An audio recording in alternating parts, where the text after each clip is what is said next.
Okay, I think we'll get started. So I will, unsurprisingly continue kind of on the theme of storytelling and culture that we've been talking about the last few days. I'm going to actually start with a few stories, a few vignettes, and it'll become clear, what the purpose of them is over time. A young boy in 1940s London develops an abiding love of chemicals, especially the mysterious tungsten that's used in light filaments. He buys dangerous materials from pharmacies and experiments with them in his garage. As London starts being bombed by the Germans, he's whisked away to a boarding school in the English country where he encounters some great teachers. He goes on to study medicine, moves to the United States, and eventually becomes a professor at NYU.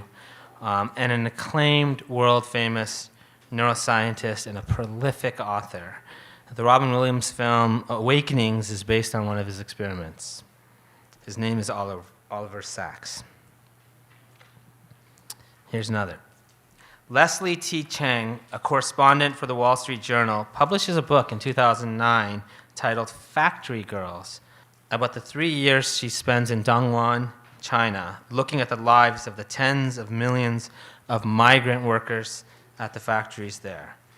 She tells the story of two ambitious and wide-eyed young women who leave home as teenagers seeking opportunities in the cities, who delay marriage in order to achieve a better station in life, who dream of learning English and read articles with titles like "Be Your Own Master" and "Ambition Made Me Who I Am," who weigh whether to move to different companies that might offer a step up, who cherish their independence and their relationships, and who hunger above all to learn and to grow.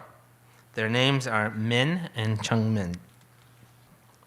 A young black boy growing up in Marcy's projects in Brooklyn sees an older child possessed like the ladies touched by the Spirit in church, rhyming couplets to a group of younger kids. He thinks, I could do that. His mother buys him a 3-ring binder, and he carries it everywhere, scribbling rhymes about the things he sees and hears. He begins to read dictionaries in his spare time to increase his vocabulary. His father leaves his family for good when he's 11. By 13, he's dropped out of school. It's the 1980s, and a crack addiction wave hits New York City. He starts dealing and ends up running a crack distribution network for 13 years in Brooklyn, Trenton, and Maryland, all while writing rhymes in the background. He eventually comes to see both the risks and the ugliness of the drug trade and tries to go full-time into producing music, but he's rejected and finds the recording industry to be equally ugly. He starts his own record label and eventually releases Hard Knock Life, a breakout single that draws parallels between his life and that of little orphan Annie. 15 years later, he and his wife are the wealthiest entertainment couple in America. His name is Sean Carter, better known as Jay-Z. One more. In the early 1900s, in Budapest, Hungary, a young Jewish boy grew up spending much of his earlier years in hospitals undergoing operations for club feet. Starting school late, he works to catch up. He studies textiles in high school and goes on to become a textile manufacturer. One day, he catches one of his employees stealing from him, and in an act of kindness, he forgives the employee and lets him stay on the job and continue working. A decade later, during the Holocaust, he and his family are about to be thrown into a concentration camp, but the prison guard, in a moment of unimaginable coincidence, happens to be that old employee he had forgiven, and he repays the kindness by helping him escape. He goes on to open a textile factory in racially divided South Carolina and opens one of the first integrated factories where black and white workers produce side by side. He also pursues his passion for lifelong learning by becoming a patron of Woolford College. And in 2000, the college honors him for a life of moral courage. His name was Sandor Tesler.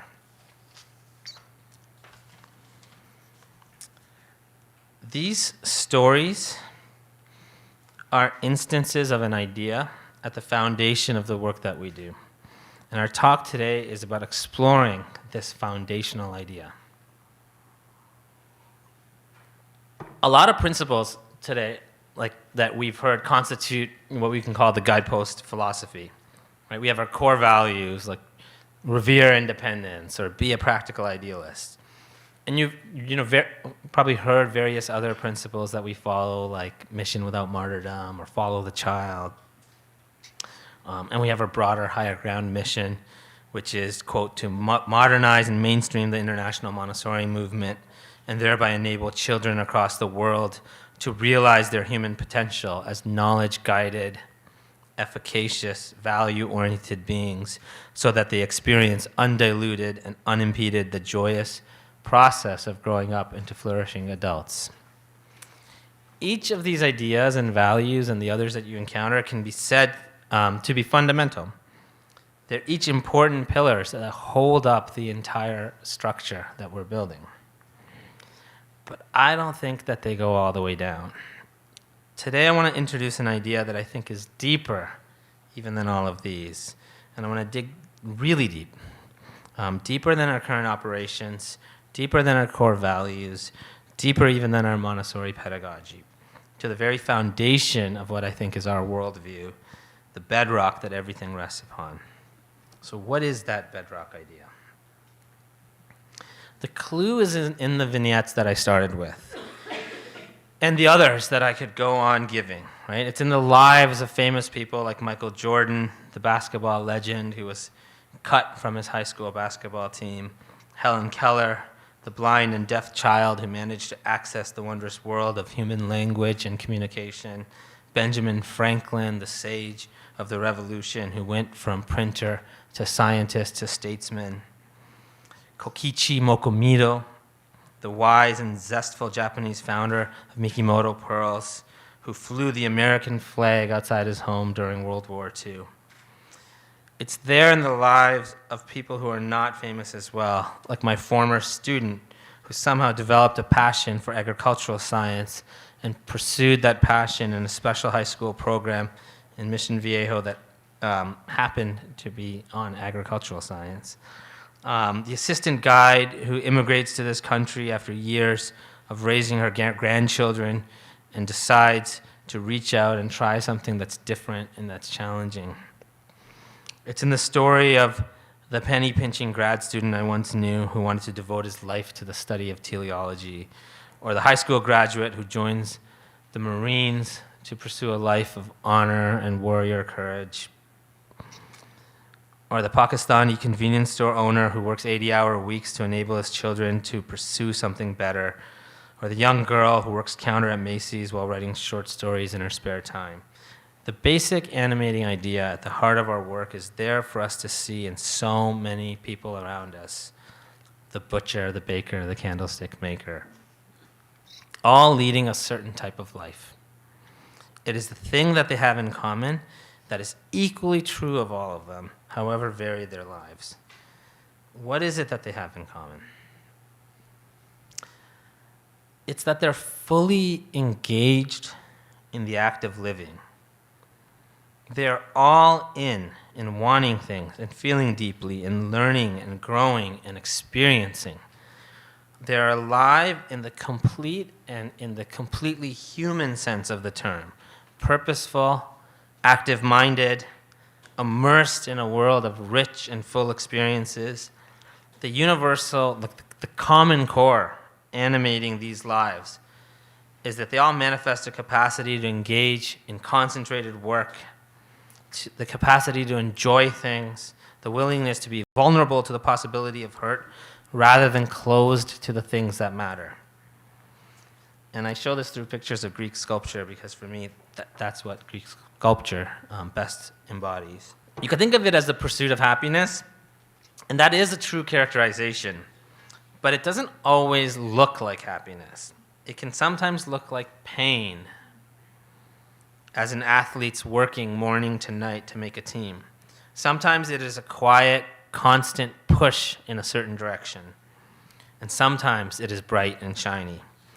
It can mean pursuing a career on Wall Street or social work in the slums or a life of travel or of contemplating great literature or any other particular value. Sometimes it means forging your own path, and sometimes it means doing what everyone else does because that's what you want.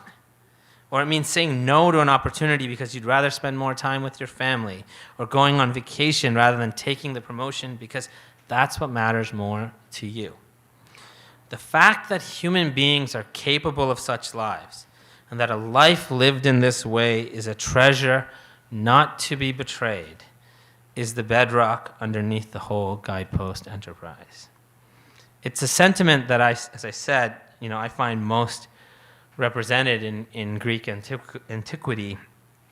I don't think any statement has ever captured it so eloquently as the way that the playwright Sophocles put this point 2,000 years ago. And he said, quote, "Numberless are the world's wonders, but none more wonderful than man." And so there's this appreciation of the beauty of everything that life has to offer, but above all, the beauty of the human being, right, and the goodness of the human being. It's a very, very ancient idea.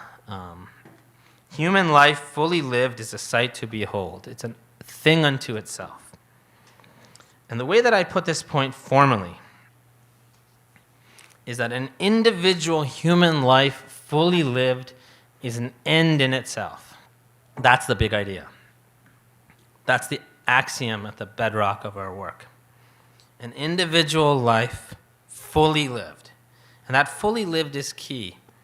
We are not the only ones in the world to celebrate human life and human uniqueness even, but our view has a certain nuance. We recognize that it is possible to not fully live a life. As human beings, we do not automatically make the most of our lives. We don't have that by default. Each person has a potential to fully live his or her life, but that does not mean that each life actually ends up being fully lived. This is a radical view, that it's not automatic, that it's an achievement. It's the individual life fully lived that's sacred to us. As any opportunity in life can be wasted, so life itself can be wasted. We celebrate and we revere the act of engaging in the process of life and hate the idea of it being wasted through circumstance or especially through poor choices. So our bedrock axiom is that an individual human life fully lived is an end in itself.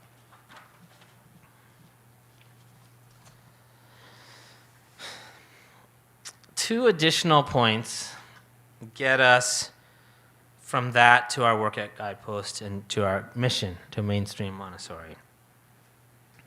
The first is what I mentioned just now, the understanding that a full life is not a default experience, that it has to be actively pursued. And while the impetus ultimately comes from the individual himself or herself, importantly for us as educators, there are conditions, there are things that we can do, both outside and inside, that make it easier for human beings to pursue this. And particularly in the case of children, we want to help create those conditions, right? So there are things that we can do to help optimize a child's environment to achieve this outcome. And then the second thing is that we yearn for a world full of such individuals, a world full of people leading fully lived lives. And this is why I spent so much time giving so many different examples to kind of stress the point that what we want is to be surrounded by all varieties of such people. We want to create a society in which this type of life is the norm rather than the exception. It's the to be expected. If a life fully lived is not automatic, then there's something we can do about furthering the human ability to lead such lives. And if we want a world of such lives, then it's something we need to do. And our purpose is to create the conditions that give our students the best possible shot at achieving rich, purposeful, fully lived lives, right? We carefully design environments that offer them and their parents the maximal opportunity to develop in this way, which include many things, right? But at root, I think, consists of the ability to think about nature, about humanity, about self, about others. And with that capacity to think comes also the capacity to feel, to act, the confidence and the drive that comes from these things. And finally, the capacity to actually experience it, to not only sow, but also to reap, to relish the living, to enjoy both the work and the fruits of the work. To reiterate that we don't dictate the concrete nature of the good life. We don't decide whether someone pursues a career in sports or music or business or engineering or social work. We say neither that the good life necessarily consists in employment in the STEM fields or in a life of charity work. We don't try to influence how a child or the adult she becomes should make trade-offs between one road and another road, between work and family, dreams and hobbies, time and money, risks and rewards. Our view is that the good life is self-created. And so our job is just to make sure that our students have access to the tools and the early experiences they need to pursue any such path in an informed, self-aware, and optimally prepared way. We want to give every child an opportunity to become a valuer, someone who makes the most out of life and gets the most out of life. That's our objective. So, why is this idea important to understand? The first reason is just because it enriches our own lives to understand it. So it's good practice, right, to reinforce this worldview. Look for individuals leading full lives. Collect their stories. Contemplate and celebrate them. See the richness in the souls of the people around you, in their stories and their ideas and their experiences. Whether you're at happy hour chatting with friends, or watching a biography on the History Channel, or reading about a fictional character, train yourself to notice how interesting and ennobling and just plain good people are. By looking for those type of people in the world, wherever they exist, you end up living in more of a world full of such people. And I think becoming one yourself. As an example, find all of you so interesting. And, I don't know you that well, but I'm just on this premise that there are stories here, and I want to understand those stories, and I want to have access to those stories. I feel that way every time I meet with guides when I visit a school, and certainly every time I interact with children and their families.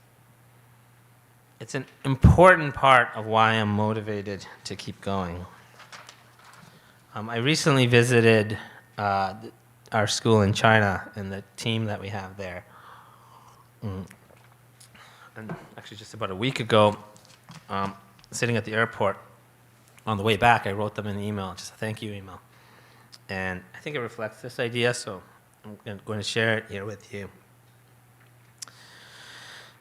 Dear team, as I'm getting ready to board my flight, I want to thank each and every one of you for your hospitality, your openness, your enthusiasm, and your energy. I cannot overstate the gratitude I feel towards you for creating and carrying forward our shared mission in China. And I can't wait to see the waves and waves of children and families that you impact.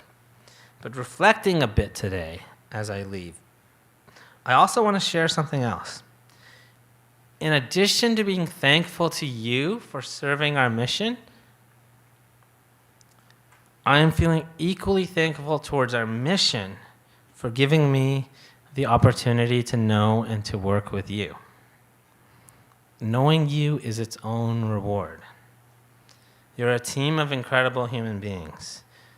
Your zest for life is evident in so many ways. Your humor and playfulness, your creativity and intensity of purpose, your talent and conviction. Each of your personal life stories is like a fascinating, powerful, world-class novel, and I'm lucky to have the opportunity to read a few pages here and there. And I can say this equally to all of you. Our goal at Higher Ground is to create a new and better world that doesn't exist yet. It's the world that I want to create for my own children and for all children. This week, so this is still the letter that I wrote. This week, what I felt is that I'm already living in that world. A world full of amazing people who have interesting stories to tell, who treasure the gift of life, who do not fear great challenges and know the value of little joys, who have not succumbed to cynicism and pessimism, who have the character and capacity to feel all the deep emotions, experience all the wonderful ups and downs that life has to offer. You make me feel fresh what I've always felt at our organization, that along with the many things that I have done wrong in my life, I must also have done something right to be able to share the company of such amazing human beings. So thank you for the work you're doing, and even more than that, thank you for being you, for showing by example what it means to live a fully human life. It is my honor and privilege to work with you.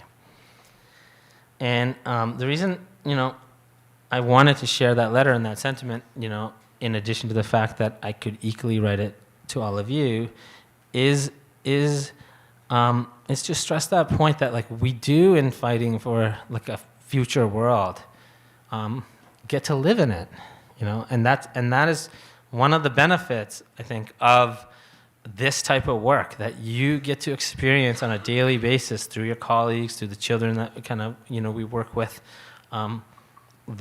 in real practical terms, what type of tomorrow can exist in the world. The second point here, why I think this is so important to pause on this principle, is that it's a real differentiation between us and I think, many, many other Montessorians, and maybe even Maria Montessori in terms of her basic theory herself. Everyone who subscribes to the Montessori philosophy regards the individual human life as sacred. And everyone who works in a Montessori classroom is working to help children lead kind of fully lived lives. The subtle difference is that for many Montessorians, and to some extent I think for Montessori theory itself, the deeper purpose is often to create a better world, to contribute to your destiny, to serve the cosmos. And at Guidepost, we too want to create a better world, but the causal relationship is in the opposite direction. We want a better world so that more individuals can lead fully lived lives. For us, that's the end to which the better society is the means, rather than the other way around. Again, it's a subtle distinction that I don't think actually comes up that often in practice, and it's not one that even I think everybody at the organization has to agree with, but it does mark an important difference in the underlying perspective that we institutionally embody. And I think it's one of the reasons that we are succeeding where so many others have failed. That we really, the particular child living this full life is for us the end, right? And then just aggregate that, right? Rather than that subordinating that to some other means.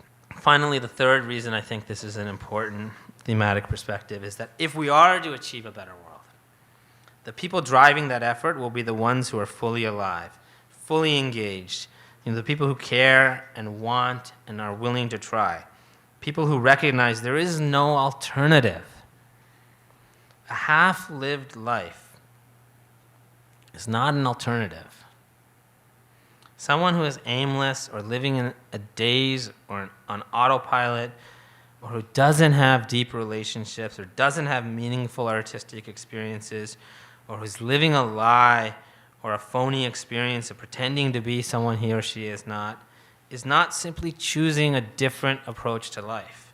The person is choosing not to fully live. And that's a tragedy. Here's a quote by the playwright Lillian Grogg that captures this point from the perspective of fighting for life versus backing down. And it's from a fictional account of Sophie Scholl, a German student who fought in resistance to the Nazis when they were at the peak of their power. It's from a novel, but I think it's, as I say, fiction can be truer than reality. Is done by those millions who want to survive. The honest men who just want to be left in peace. Those who don't want their little lives disturbed by anything bigger than themselves. those with no sides and no causes, those who won't take measure of their own strength for fear of antagonizing their own weakness, those who don't like to make waves or enemies, those for whom freedom, honor, truth, and principle are only literature, those who live small, mate small, die small. It's the reductionist approach to life. If you keep it small, you'll keep it under control. If you don't make any noise, the bogeyman won't find you. But it's an illusion, because they die too. Those people who roll up their spirits into tiny little balls so as to be safe. Safe? Safe from what? Life is always on the edge of death. Narrow streets lead to the same place as wide avenues, and a little candle burns itself out just like a flaming torch does. I choose my own way to burn.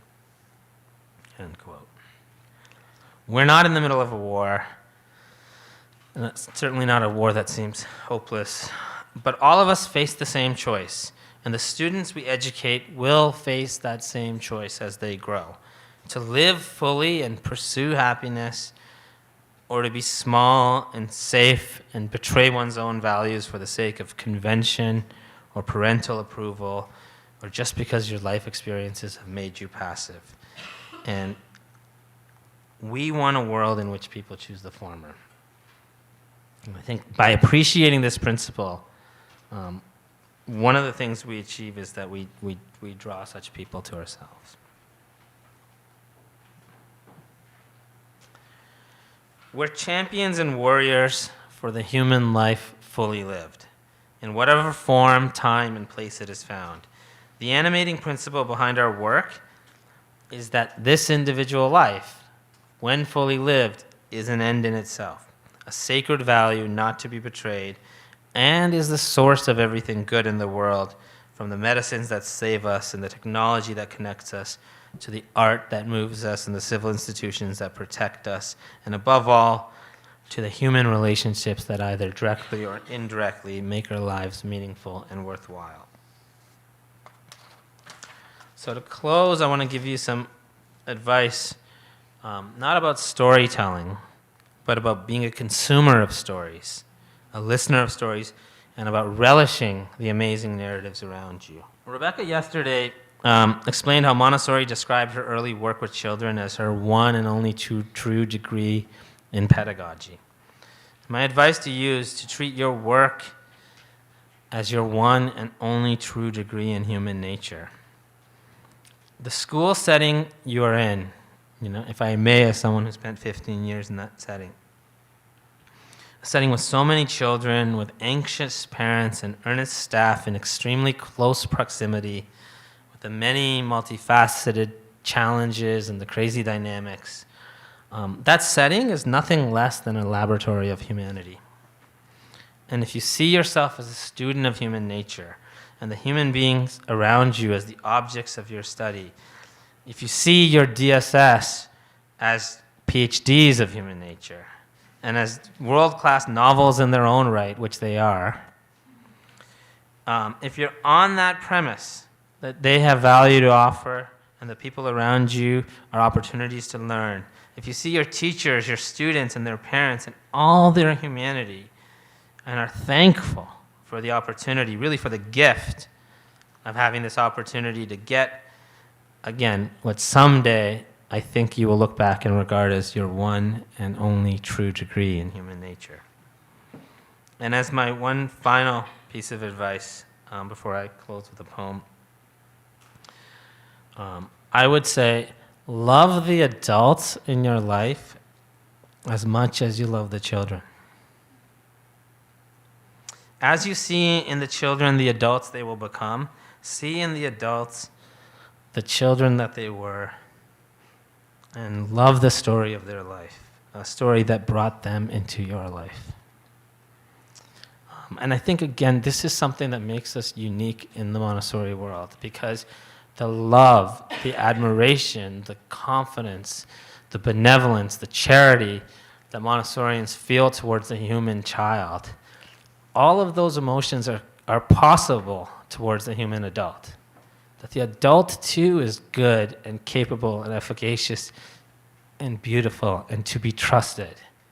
And I think that we can bring this. We can bring this. I think the Montessori world needs this, and we can bring this perspective to the Montessori world. And I think it is really core to why we are growing and we are succeeding, because we have that view of the human adult. Okay, here's this poem. It's called "The Side of the Road," and I think it captures the sentiment of appreciating the stories of others. There are hermit souls that live withdrawn in the peace of their self-content. There are souls like stars that dwell apart in a fellowless firmament. There are pioneer souls that blaze their paths where highways never ran. But let me live by the side of the road and be a friend to man. Let me live in a house by the side of the road where the race of men go by, the men who are good and the men who are bad, as good and as bad as I. I would not sit in the scorner's seat or hurl the cynic's ban. Let me live in a house by the side of the road and be a friend to man. I see from my house by the side of the road, by the side of the highway of life, the men who press with the ardor of hope and the men who are faint with the strife. But I turn not away from their smiles nor their tears, both parts of an infinite plan. Let me live in my house by the side of the road and be a friend to man. I know there are brook-gladdened meadows ahead and mountains of wearisome height, that the road passes on through the long afternoon and stretches away to the night. But still I rejoice when the travelers rejoice, and I weep with the strangers that moan, nor live in my house by the side of the road like a man who dwells alone. Let me live in my house by the side of the road where the race of men go by. They are good, they are bad, they are weak, they are strong, wise, foolish, so am I. Then why should I sit in the scorner's seat or hurl the cynic's ban? Let me live in my house by the side of the road and be a friend to man. That's it. Thank you.